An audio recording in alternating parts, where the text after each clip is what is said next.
घूंघट। मेरी शादी के कुछ दिन बाद घर पर सभी रिश्तेदार आए हुए थे। आखिर नई बहू से मेहमान नवाजी करवाने का सभी को शौक होता है। सासू माँ का आदेश मिलते ही मैं सभी के लिए चाय नाश्ते की तैयारी में लग गई। मैं सबको चाय नाश्ता पकड़ा ही रही थी कि अचानक मेरा घूंघट गिर गया।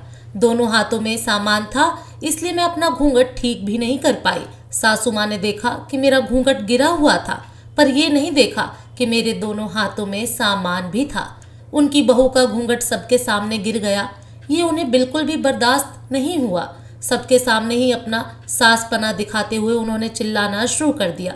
कुछ शर्म है या नहीं? यही सिखाकर भेजा है तेरे माता पिता ने। हमारे घर की इज्जत का कुछ ख्याल ही नहीं है। ससुर जी भी वहीं बैठे हुए थे, वो भी बोले, बहू शर्म आनी चाहिए तुम्हें, हमारी नाक कटाते हुए।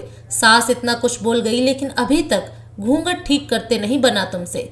कुछ तो अपनी सास का भी लिहाज करो। कब तक ऐसे उघाड़े सिर घूमती रहोगी? अपना घूंघट ठीक कर। बहू हो बहू, बेटी बनने की कोशिश मत करो। फिर सासू माँ को देखते हुए बोले, इसे अभी तक हमारे घर के तौर तरीके नहीं सिखाए तुमने। कुछ समझाओ कि बड़ों का लिहाज कैसे करते हैं। ससुर जी की बात सुनकर सासू माँ झेंप गई और मैं चुपचाप भूत बनकर खड़ी रह गई। वहीं अपने पिता की बात सुनते ही साल भर से मायके बैठी हुई शादीशुदा ननद भी खड़ी हो गई और मेरे पास आकर मेरे पल्ले को मेरे सिर तक खींचते हुए बोली, अब यहीं खड़ी रहोगी या अंदर भी जाओगी? बेशर्म कहीं की। बिल्कुल भी समझ नहीं है कि ससुराल में कैसे रहते हैं। मैं अपने हाथों का सारा सामान साथ लेकर ही अपने कमरे में दौड़ी चली आई। आंखों में आंसू आ चुके थे। आज तक इतनी बेइज्जती तो कभी किसी ने नहीं की थी जितनी आज मेरी ससुराल वालों ने की। सारा सामान एक तरफ रखकर पलंग पर बैठते ही मेरा रोना छूट गया, पर जोर जोर से रो भी नहीं सकती थी, घर में मेहमान जो थे। लेकिन तभी पीछे पीछे मेरे पति तिलक भी कमरे में आ गए और आते ही मुझसे बोले, भला ये क्या तरीका हुआ कमरे में भाग कर आने का? तुम्हें ध्यान रखना चाहिए, सारे रिश्तेदार बैठे हुए हैं और तुम उनके सामने अपना सिर खुला करके घूम रही हो। बहुएं घूंघट में ही अच्छी लगती हैं, इससे परिवार की इज्जत भी रहती है। वो लोग तो तुम्हें बेटी समझकर सिर्फ समझा रहे थे, वह भी तुम्हारी गलती पर। फिर इसमें रोने की क्या बात है? अब मुझसे रहा नहीं गया। मैंने कहा, नई नई शादी हुई है, मुझसे साड़ी नहीं संभलती। आप घूंघट संभालने की बात कर रहे हो, ऐसे में घूंघट के साथ घर में काम करना कैसे पॉसिबल है? मेरे मायके वालों ने मुझे घूंघट रखने की ट्रेनिंग नहीं दी थी, जो मेरे माता पिता को बीच में घसीटा गया। और ये भला कैसी इज्जत जो बहू को बेइज्जत करके मिलती है? मैंने जानबूझकर ऐसा थोड़ी ना किया था। इससे पहले कि तिलक कुछ कहते, सासू मां अंदर कमरे में प्रवेश करते हुए बोली, तेरी हिम्मत कैसे हुई इतना सब कुछ कहने की? ये तेरा ससुराल है, बोलने से पहले सोचा कर।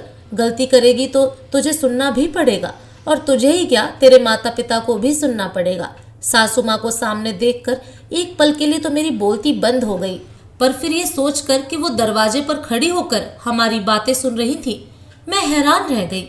पर फिर हिम्मत करके बोली, आप दरवाजे पर खड़ी होकर हमारी बातें सुन रही थी? हाँ, क्यों न सुनूं। तेरा कमरा हमारे घर का ही हिस्सा है और तू हमारे बारे में ही बातें कर रही थी। तुम होती कौन हो मुझे रोकने वाली? सासू माँ ने बड़े बेशर्मों की तरह जवाब दिया। मेरे कुछ कहने के पहले तिलक ने जवाब दिया, माँ आप शांति रखो, मैं बात कर रहा हूँ इससे। लेकिन जैसे सासू माँ गुस्से में उबल पड़ी थी, बस कुछ सुनना ही नहीं चाह रही थी। तुझे क्या बात करनी है? अब कोई बात नहीं करनी है, इसके माता पिता को बुलाओ, आज सारे रिश्तेदारों के सामने ही बात होगी। कैसी बेशरम बेटी दी है हमें, एक तो गलती करती है, ऊपर से मुंह चला रही है। 1 महीने में ही अपने रंग ढंग दिखा दिए। सासू माँ की आवाज सुनकर ससुर जी और ननद भी मेरे कमरे में ही आ गए। आते से ही ससुर जी ने अपना मोबाइल निकाला और उस पर किसी से बात करने लगे। लेकिन जिस तरह से वो बात कर रहे थे, मुझे अंदाजा हो गया था कि उन्होंने मेरे पापा को फोन लगा दिया है और उन्हें अभी के अभी मेरे ससुराल बुलाया जा रहा है। फोन पर बात कर लेने के बाद ससुर जी कमरे के बाहर निकल गए और उनके पीछे पीछे बाकी के सारे सदस्य। मैं कमरे में अकेली रह गई। मुझे सिर्फ हॉल में हो रही बातें सुनाई दे रही थीं। सबको चिल्ला चिल्ला कर मेरी कमियां बताई जा रही थीं। यहाँ तक कि रिश्तेदार भी मेरे ससुराल वालों के साथ सहानुभूति जता रहे थे, जैसे इस घर के लोगों के साथ मैं अत्याचार कर रही हूँ। आधे घंटे बाद मुझे बाहर मेरे पापा की आवाज़ सुनाई दी। शायद वो आ चुके थे। अचानक उन्होंने मुझे आवाज़ देकर बाहर बुलाया, पर इस बार मैं बिना घूंघट के बाहर आ गई।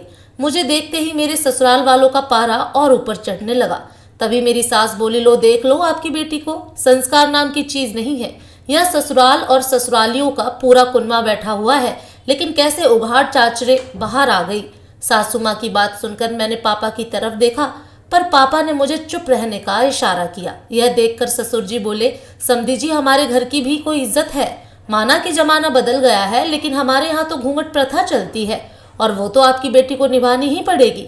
हम बहू को खुली छूट देने पर विश्वास नहीं करते। अगर ये रिश्ता आपको रखना है तो इसे ये सब मानना ही पड़ेगा। ससुर जी की बात सुनकर पापा ने तिलक की तरफ देखा और कहा, आपको भी कुछ कहना है तिलक जी?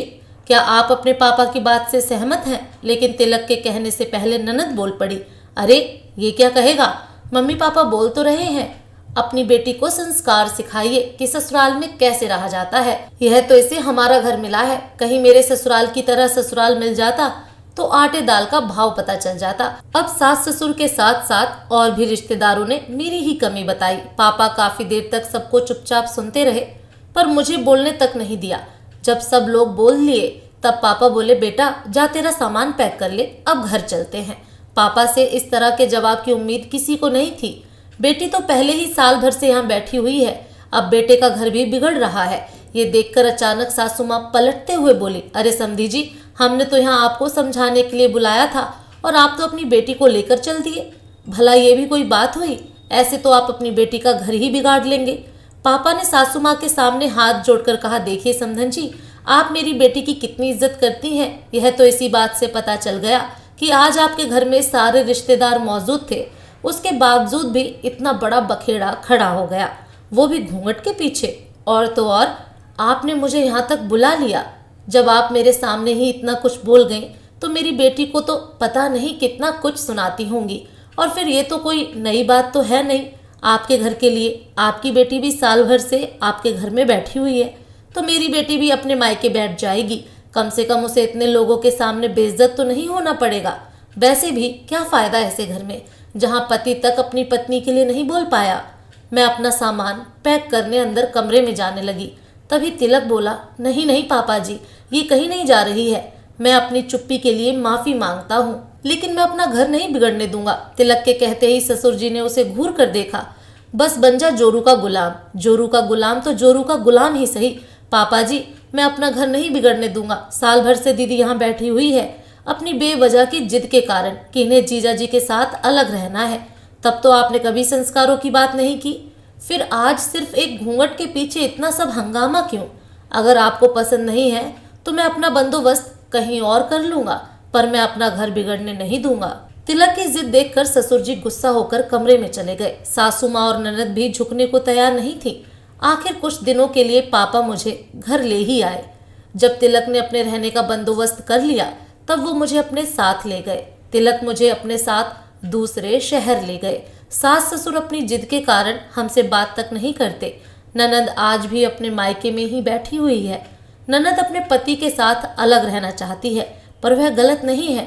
बदनाम तो बस बहू हो गई कि उनकी बहू ने उनका घर तोड़ दिया। राधे राधे दोस्तों।